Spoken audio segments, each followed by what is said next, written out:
Welcome to the next video in the Great Motorcycle Journey. This is part 2 of the Laggan Road, and I promise you that by the time we get to the end of this video we'll have gone through Laggan and we'll have even reached the outskirts of Crookwell. So later on I'll talk a bit more about Laggan and then a little bit about Crookwell as we get closer to that. We just crossed the beginning of the video a bridge over something called the Currabungala Creek, and about that time there's a sign that said Terralga 17 and Crookwell 25, so we've got about 10 k's from Terralga at that point. Now coming up shortly on the right there'll be a sign advertising Crystal Brook Lavender Farm and Gardens. Now, it's a place where obviously there's a lavender farm. There are a group of different gardens there that are open to the public. They also do morning and afternoon teas and lunches and so on. They have a website, so if you Google Crystal Brook Lavender Farm, you can find out more information about them and when they're open and costs and so on. Commenting again on the state of the road, it seems to be something I talk about a lot, but it's important for motorcyclists because good roads mean good riding. And when you consider that your fuel, half the cost of every litre of fuel that you put in your bike goes to the government to maintain roads, it's important to be able to see, well, where do your dollars go, and are the roads that you ride on being maintained well. This part of the road seems to be in pretty good condition with markings down the middle and markings on the side and guideposts on the side as well. So at the moment, because if your petrol dollars and registration taxes are all being put to good use. I said in the last video I would talk about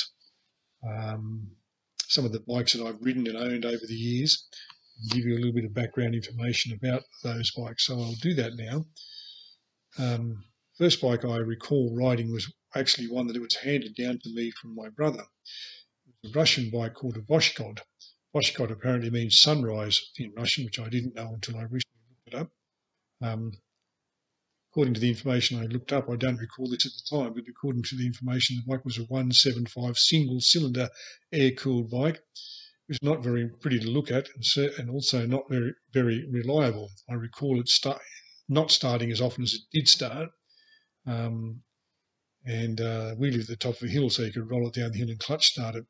I inherited it from my brother because he finished high school and went to university and was taking the train into the city to university from where we lived, and I got to ride the bike the whole, in those days was probably a mile, maybe 2 kilometres to school, and I was in year 11 and 12, I think. Not really sure what happened with that bike, but for some reason we didn't have it.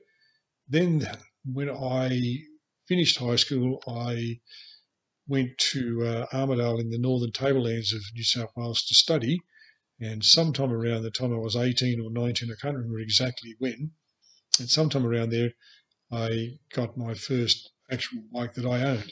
My dad paid the deposit on it. It was a CB Honda 250, the gold coloured one. I think there were 3 or 4 different colours. It was gold, and I remember a friend of mine had a green one.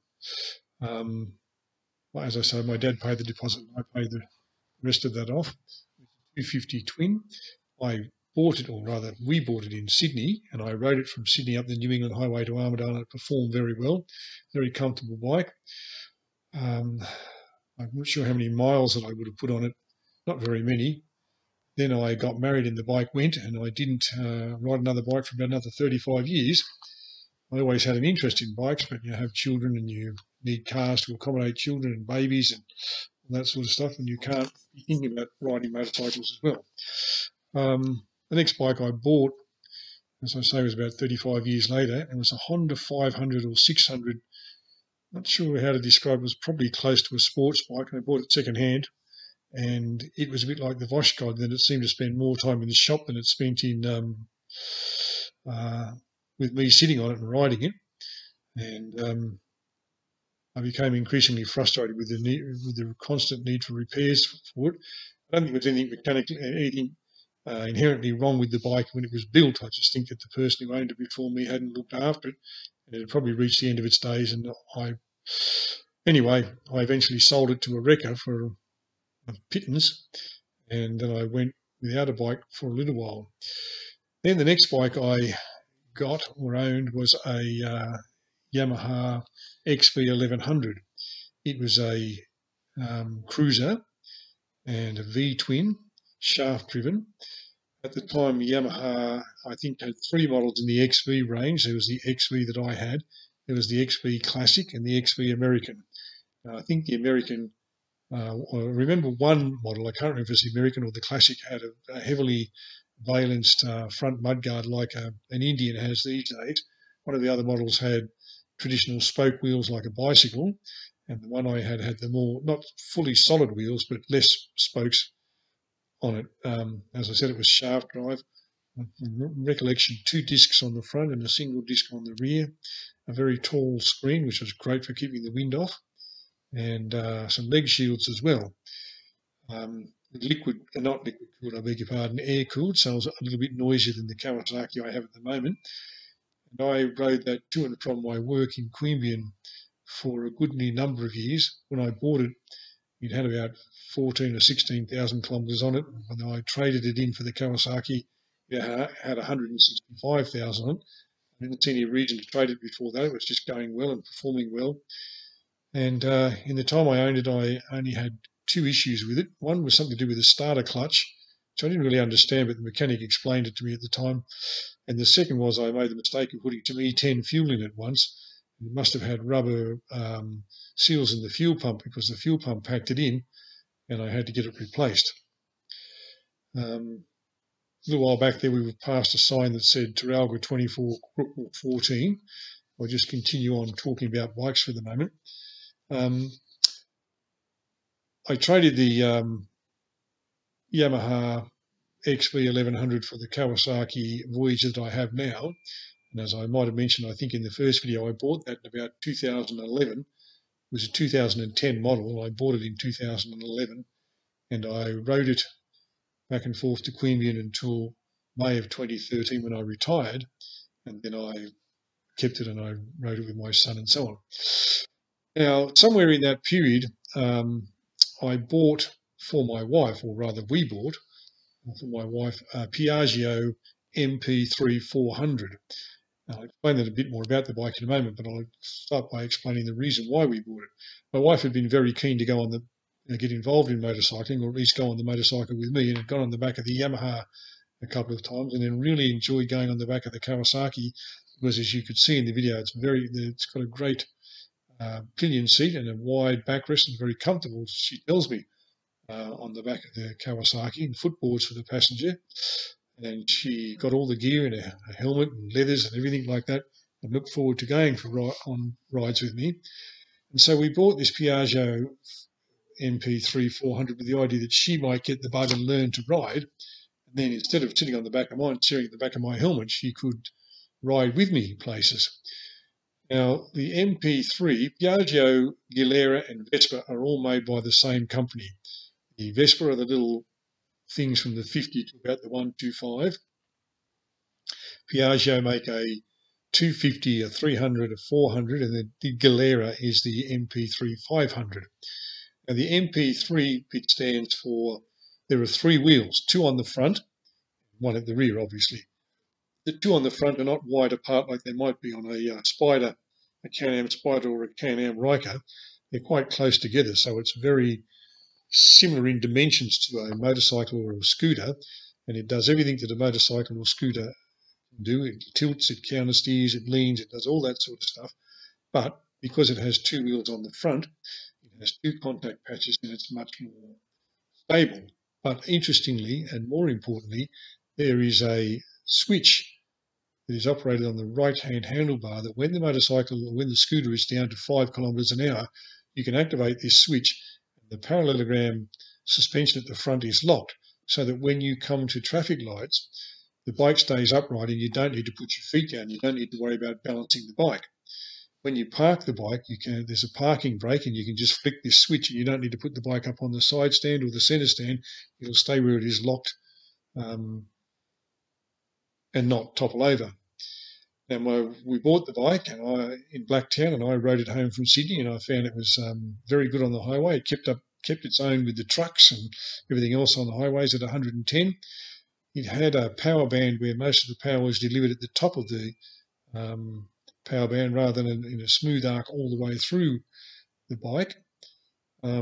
Just digressing for a moment, we're coming into Laggan now, and Laggan is a small village with a school, a pub. On the right-hand side, you can just see coming up now a church that has been sold and is now holiday accommodation of some sort, and not much else. The kids who need to go to high school from Laggan probably going to Crookwell to go to high school. The primary school goes from K to 6. It's probably one teacher, maybe two teachers, and a few houses, community hall, and not much more. There's a pub, as I said. It's a famous pub, and motorcycle groups in and around Goulburn who go on their day rides and so on often factor that in and go there for lunch before continuing their journey.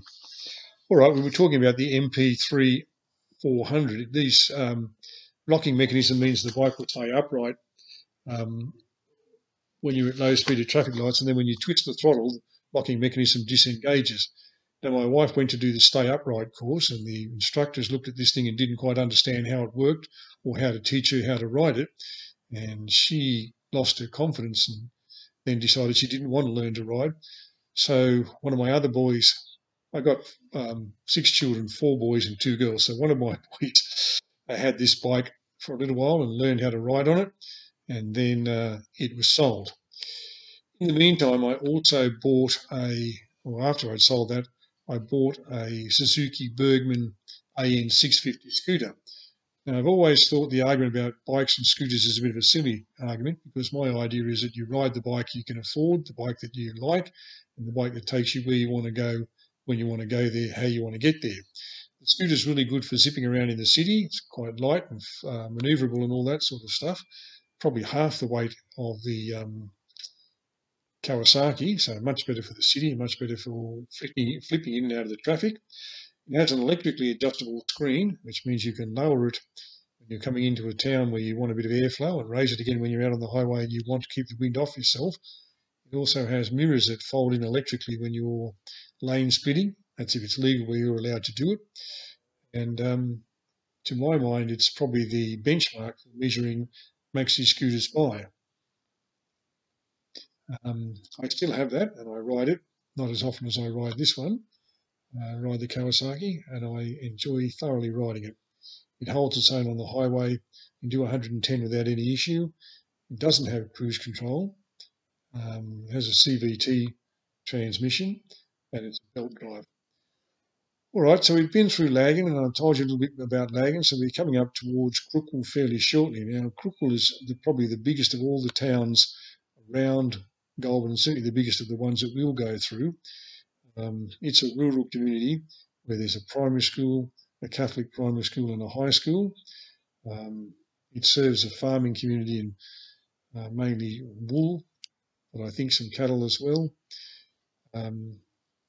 When we come into the town, we'll be taking a right-hand turn and going away from the town. But if you were to turn left and continue down the main street, you would come to the shopping centre where there are shops, cafes. I think there are 2 pubs in Crookwell and a variety of other specialist shops. And I think probably the branch of a couple of banks and the post office. There is petrol in Crookwell, but there is no petrol in Laggan.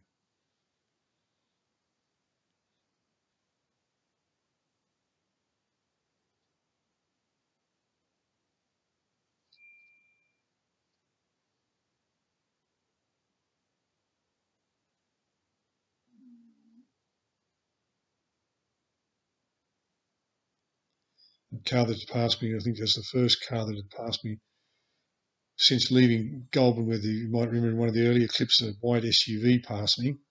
And not much traffic on these roads, which is good for riding and good,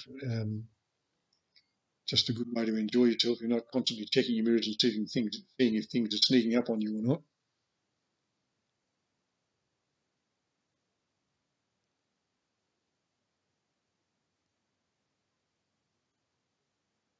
Nice row of pine trees on the right-hand side. They're making a great windbreak.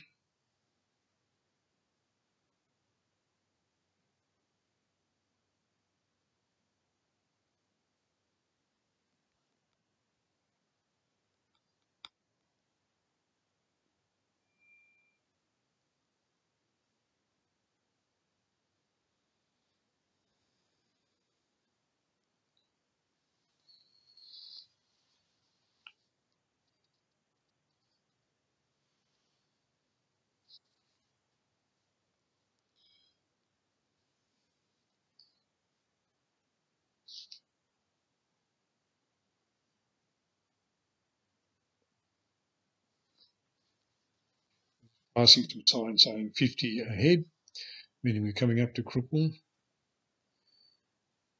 People who don't know the area are inclined to say Crookwell. Locals say Crookwell.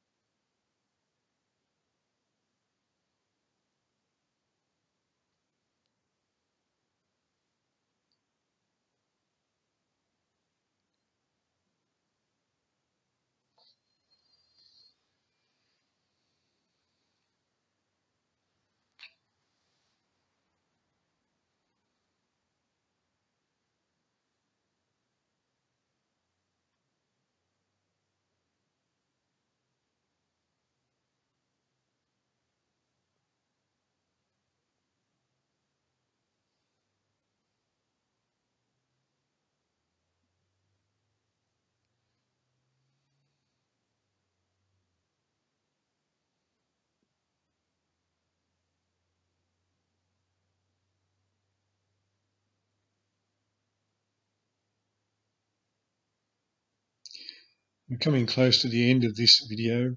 So again, I'll say thank you to those who have been watching and taking an interest in the videos.